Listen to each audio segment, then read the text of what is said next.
Hola, esto es Real y Política. Vamos a hablar sobre esto. Ni lujo ni exotismo en los banquetes funerarios de la Barcelona romana. Vamos a hablar de esto, vamos a ver. Una tumba no es una tumba hasta que no se sacrifica un cerdo sobre ella. Cicerón. ¿Qué es lo que dice Cicerón? Si no sacrificabas un cerdo sobre esto, no es una tumba. Es decir, que había una especie de ceremonia. Y esa ceremonia tenía que sacrificarse un animal. Y había un banquete fúnebre. En el Imperio Romano, los ritos funerarios eran una cuestión de ley. Estipulaba ofrendas y banquetes para los difuntos. Aunque no todo el mundo, sobre todo los libertos y los esclavos, podía permitírselo. Es decir, estas leyes, eran muy claras, pero cumplir esa ley implicaba gastar mucho dinero. Eso es lo que quiere decir. El último estudio de la necrópolis romana de la Villa de Madrid, que estuvo en funcionamiento en los siglos II y III, ¿no? Es decir, durante el Imperio Romano, en el centro de Barcelona y publicado en la revista Plus One, que estoy viendo acá, arroja luz sobre los menús funerarios de las clases populares gracias a la combinación de nuevas técnicas de arqueología molecular con la arqueozoología y antropología tradicionales. Los romanos celebraban al difunto y su paso al más allá con banquetes y libaciones. Las libaciones las vertían sobre la tumba, a veces a través de conductos y agujeros que se han encontrado en otros yacimientos. Es decir, en esta tumba se cuidaban de crear un agujero, una especie de tubo, y enterraban al muerto, pero por medio del tubo vertían eh, el vino, vertían la bebida para asegurarse de que el muerto también bebía. Eso es lo que hacían. Eso también lo puedes encontrar en un libro que se llama La ciudad antigua de Fustel de Coulanges. Mm, Hay una versión que es el original en francés que yo lo usé para mi tesis, ¿no? Era muy buena, el original en francés. Está también en internet, felizmente lo han puesto en internet, ¿no? Yo una vez conseguí el libro, estaba en francés. Eh, nos mandaron a buscar el libro, porque en ese tiempo no había pues, estas herramientas de internet, ¿no? Así que tuvimos que buscarlo, algunos sacaron copia, ¿no? Y yo encontré una traducción en francés, creo, sí. No encontré el original en español. Bueno, ahí justo Le Collage dice ese tema de que todo se basaba en el culto de los ancestros, en el culto de los ancestros, en el culto de los muertos.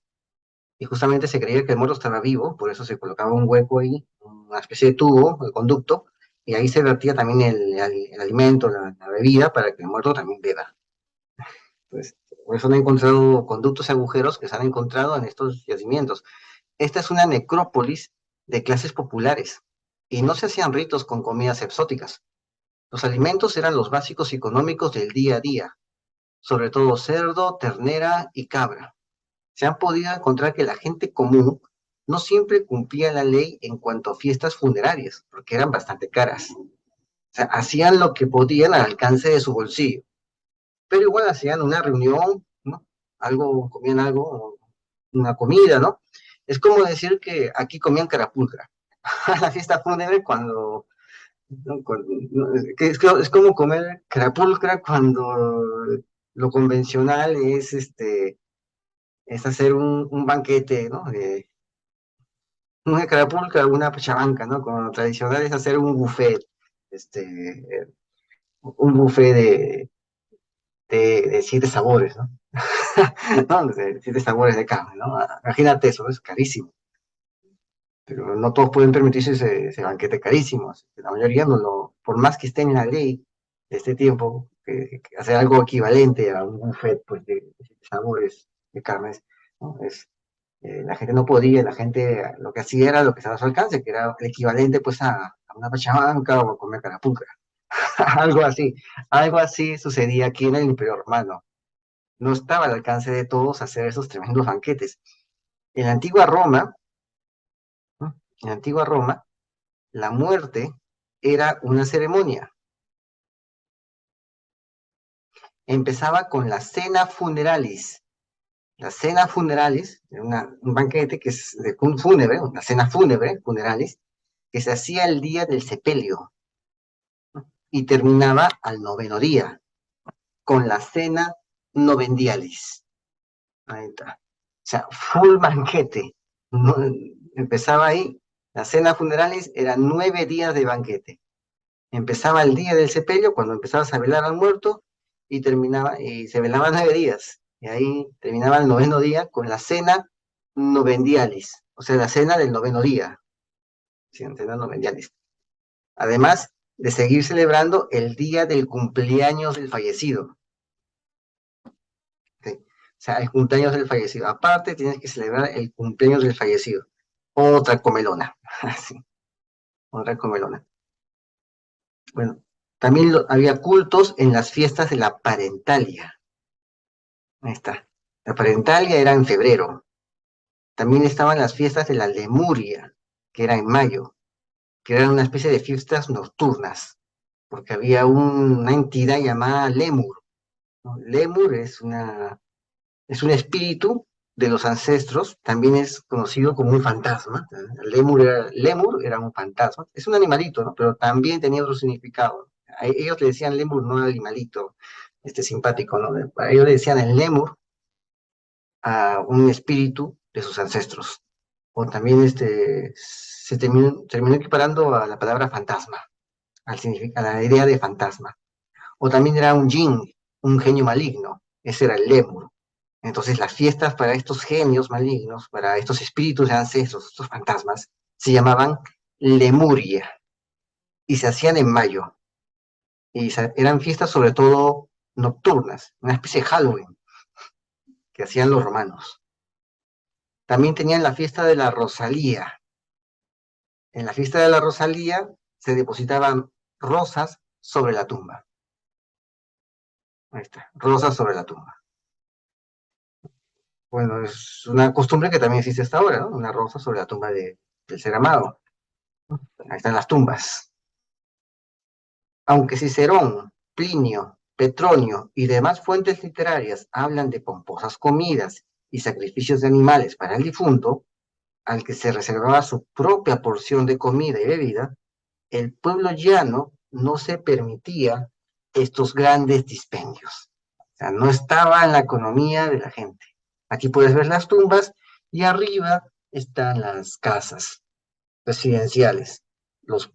Están los puestos comerciales, las tienditas, las casas, los depas, los pisos, como dicen allá, están allá arriba. Justamente allá abajo están las tumbas romanas. Ahí está. En esa plataforma era un cementerio romano. Y ahora está viviendo gente por ahí cerca. Y cerca de una zona arqueológica, porque las ciudades estas se hicieron encima de ciudades más antiguas. Y cuando se hicieron las ciudades se reinventaron, lo hicieron reconfigurando nuevamente el espacio urbano. Y justamente aquí les tocó reconfigurar sus pisos, sus tiendas, sus depas, sí, sus galerías, justamente al costado de un cementerio, o quizás está en algunas partes, unas pequeñas partes quizás encima del cementerio. Aquí lo puedes ver. Aquí está acá lo tienes. Ese es un cementerio, esta es una lápida, ¿no? En Lertoya está Norma dice acá, ¿no? Acá habla de una señora llamada Norma. Acá descansa, ¿no? Norma, pues, dice. Bueno, acá está, DM, ¿no? Muerto, ¿no? Claro, sí. DM, muerto. Bueno, bueno, vamos a seguir. Es importante estudiar a los muertos para saber cómo se vivía e ir más allá de las fuentes escritas. El dinero es dinero, y cualquiera que sea la importancia del más allá en la antigua sociedad romana, claramente la prioridad eran los vivos, ¿no? Deja que los muertos se enteren a sus muertos, decía Jesús, ¿no? La prioridad eran los vivos. O sea, ahí Jesús como que da un pie, ¿no? como que da un trastoque a este culto de los muertos que era muy común en el mundo antiguo, ¿no? Él justamente crea una decisión en eso, ¿no? O sea, manifiesta su posición frente a este culto a los muertos que viene del mundo antiguo. Jesús, cuando le dice a este joven israelita, devoto, piadoso, le dice, ¿no?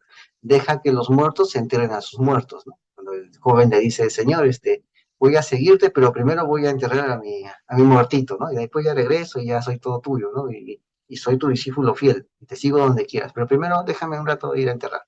Y Jesús le dice, deja que los muertos entierren a sus muertos. Justamente le está diciendo por esto, por este tipo de ceremonias, ¿no? O sea, él no solamente era enterrarlo, ¿no? O sea, sonaba, a los ojos actuales parecería un Jesús indolente, ¿no?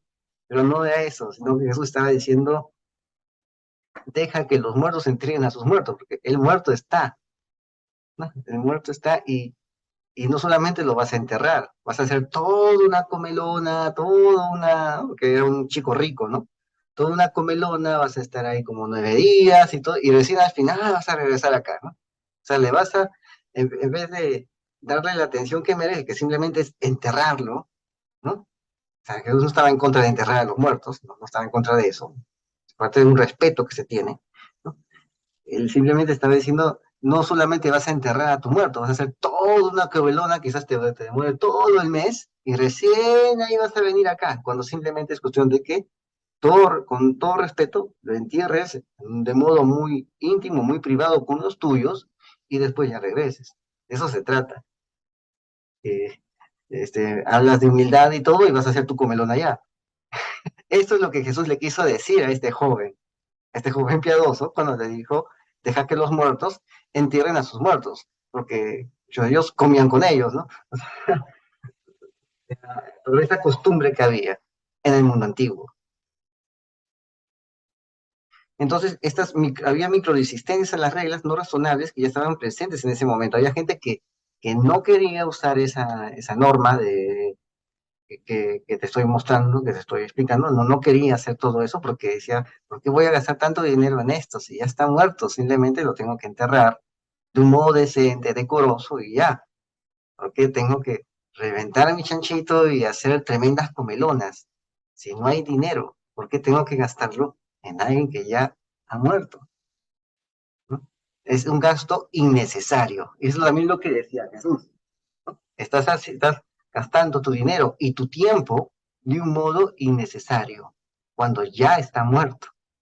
Simplemente entiérralo con respeto, nada más. Él no quiere que tú hagas un banquete y ostentes tu dinero de ver cuántos ganados matas durante 9 días, para que todos coman gratis durante 9 días, una tremenda comelona para que todos digan lo rico que tú eres, ¿no? Simplemente entiérralo con respeto. Deja que los muertos se entierren a sus muertos, ¿no?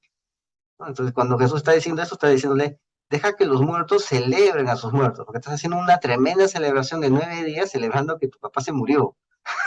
Estás que comes y banqueteas 9 días porque tu papá se murió. ¿Qué? ¿Estás alegre?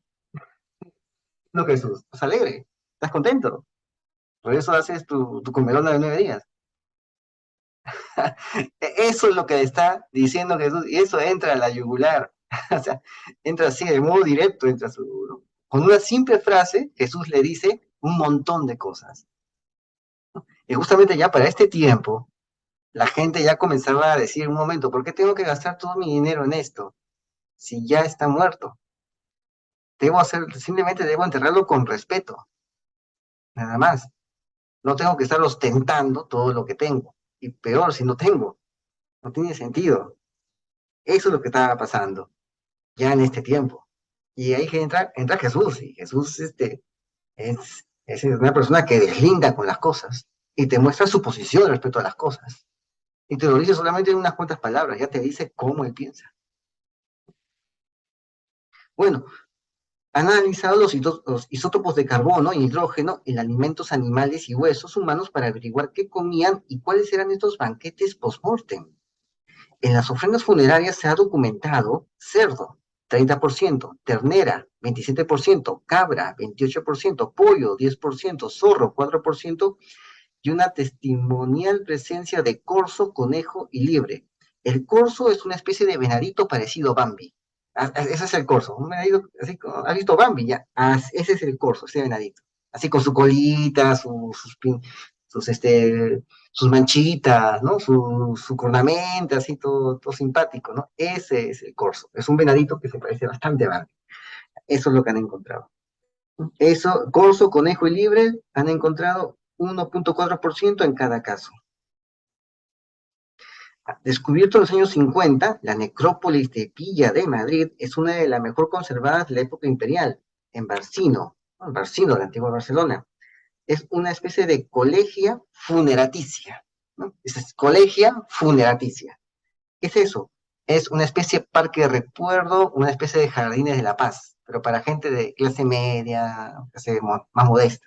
Eso es una colegia funeraticia que había ahí, una mutual, una asociación privada, una mutual, en la que se pagaba una cuota para ser enterrado. Acá en Perú es una empresa, la empresa más conocida se llama Finisterre. Justamente significa el final de la tierra, ¿no? Finisterre, ¿no? Eso era, pues, la colegia funeraticia que había aquí en Roma. Eran mutuales, tipo Jardines de la Paz, Parque de Recuerdo, ¿no? O sea, esos cementerios privados que hay ahora, ¿no? Negocios de cementerios privados. Se pagaba una cuota para ser enterrado. En las excavaciones de los años 2000 se encontraron 66 entierros, ¿qué tal número? 59 inhumaciones y 7 cremaciones, además de fosas con caballos y perros que acompañaban a sus dueños al más allá. Al más allá. Entonces, había muchas cremaciones, ojo. ¿Por qué había cremaciones? Porque era más barato quemarlo que enterrarlo. Era más barato. En el Génesis, Abraham compra un huerto, compra una cueva, la cueva del Mambre. Lo compra alguien de la zona, un amorreo, creo que era. Mol, amorreo, no me acuerdo cómo se llamaba. Se lo compra y ahí es la tumba, el mausoleo familiar. Ahí coloca a su esposa cuando su esposa fallece, ¿no? Y no solamente compraba la cueva, compró también, aparte de la cueva, compró incorporado a esa cueva el pastizal. E incorporado a esa cueva estaba la arboleda. O sea, él compró todo completo, ¿no? Era un mini parque de recuerdos, un mini jardín de la paz, un mini cementerio privado, lo que Abraham compra. Y para eso se necesita bastante billete, ¿no? Y dice que Abraham compró, creo que 100 talentos de plata, ¿no? 100 piezas de plata, ¿no? O Hapsider, que es lo que se ha encontrado en la antigüedad, pedazos de plata, en la fundición de plata, pedazos de plata, y esos pedazos se rompían de un modo tal que sea el peso de un shekel, que aparece en Daniel, ¿no? Cuando en la profecía de Daniel aparece el shekel manes feres, ¿no? El dedo que señala en el muro, ¿no? El dedo de Dios que en el muro escribe la profecía y lo llaman a Daniel, ¿no? Ahí decía shekel. Ya, ese shekel es una medida de peso. Y la moneda tenía esa medida. Abraham compra con esa moneda su mini cementerio. Pero eso cuesta, pues. O sea, en este tiempo también costaba el mini cementerio, por eso la mayoría quemaba a sus muertos, porque era costoso enterrarlos. Más barato era quemarlos, era cremarlos, mucho más barato y más portátil también. O sea, en ese tiempo era así, por eso se han encontrado pocos restos enterrados, que la mayoría lo quemaba. Y algunos eran nómades, algunos grupos eran muy itinerantes, seminómades. Entonces tenían que cremar sus muertos. No podían llevar a sus muertos, a sus cadáveres de uno a otro. Bueno, es bien sabido pues que en la antigua Roma había diferentes estratos sociales y que la riqueza y el estatus políticos eran de primordial importancia en la jerarquía social. En la necrópolis de la Villa de Madrid, los humanos enterrados eran principalmente personas con un poder adquisitivo limitado, era gente muy modesta.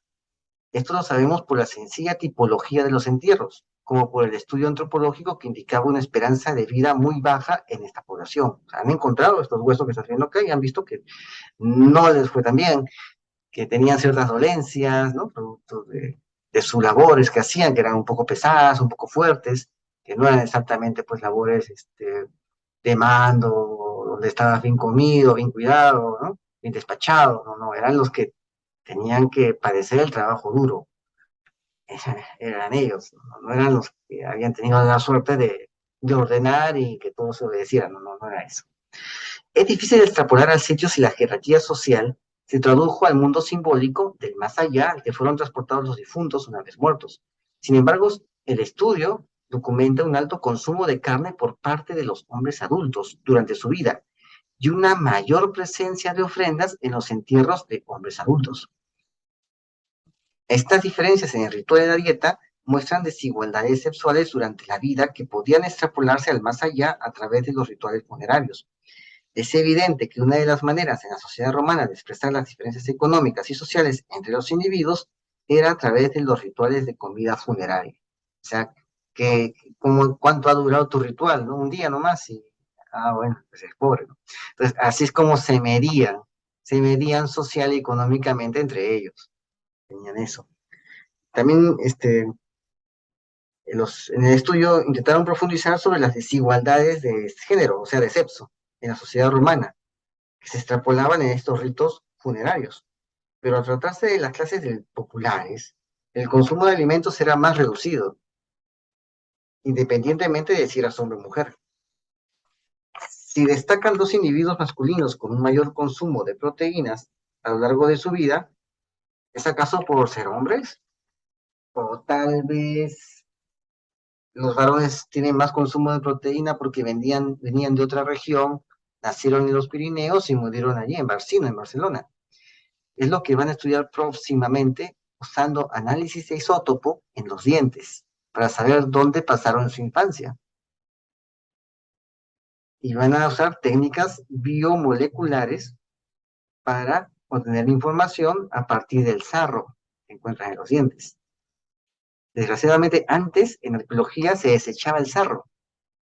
Hace apenas 10 años se analiza para encontrar nuevos datos. A veces no es tanto por el hecho de ser hombres, sino por el hecho de que como hombres son los que salían a cazar o a pescar. Entonces, eh, por ejemplo, ¿no?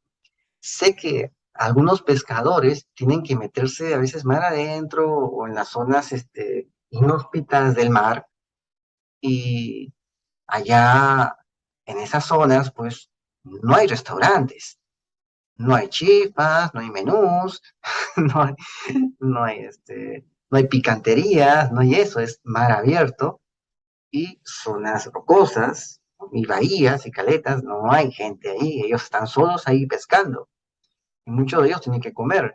Por ejemplo, acá en Perú, los pescadores cuando van así, salen de los poblados, en el mar, y muchos de ellos circundan también el litoral, una parte del litoral, hay partes que están ah, despoblados, ¿entiendes? Cuando hacen eso, no hay restaurante cerca, cuando están, sobre todo cuando están en su barquito, o en su lancha.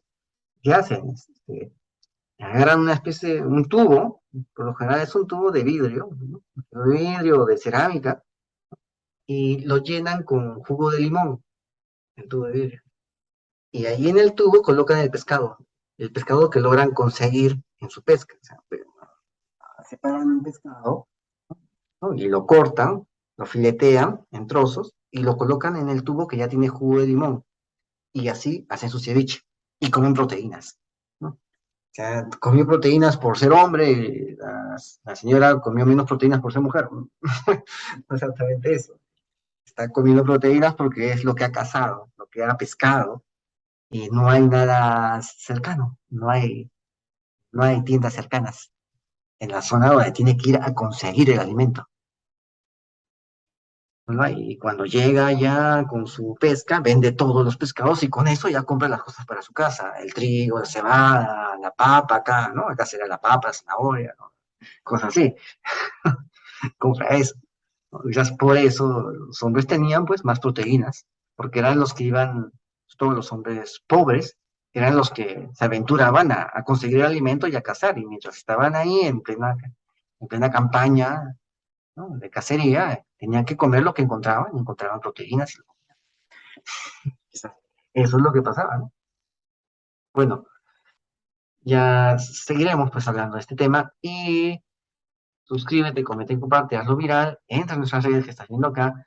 Entra también aquí a nuestro reporte pandémico y no te olvides, la verdad está a la vista. Saludos.